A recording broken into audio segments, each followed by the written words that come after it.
ఇప్పుడు బెంగాల్‌లో కొత్త వణుకు ప్రారంభమైంది.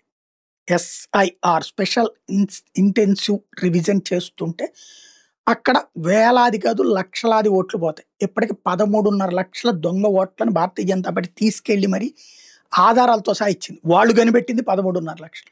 టోటల్‌గా ఎస్ఐఆర్ చేస్తే ఇప్పుడు చచ్చిపోయినటువంటోళ్ళయి అన్ని తీస్తే లెక్క. ఇక్కడ ఈళ్ళేం చేస్తున్నారా అంటే తమిళనాడులో స్టాలిన్ గావచ్చు, మమతా బెనర్జీ గావచ్చు, ఈ తేజస్వి యాదవ్ గావచ్చు వీళ్ళందరూ గూడా ఎవరెవరు చచ్చిపోయారు, ఎవరికి 3, 4 చోట్ల ఓట్లుంది.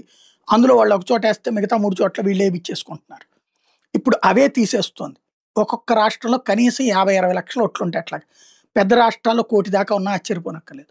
అవన్నీ తీసేయాల. ఆళ్ళు ఉండి లేనోళ్ళు, లేకపోయినా ఓటు ఉన్నటువంటోళ్ళు.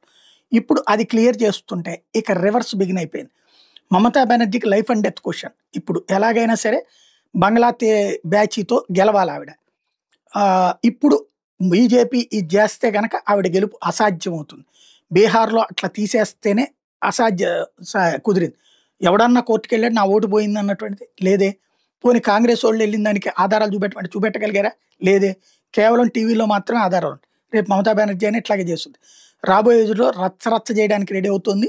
అక్కడున్న ముస్లింలు రెచ్చగొట్టి హిందువుల మీద దాడులకు పాల్పడేలా చేసి, ఒక ఎమర్జెన్సీ వాతావరణం సృష్టించి, రాష్ట్రపతి పాలన పెట్టించి, ఆ పాయింట్‌ని పెట్టుకొని సింపతి కార్డ్ చూపెట్టి గెలవాలని చూస్తుంది. ఏం జరుగుద్దో చూడాలి.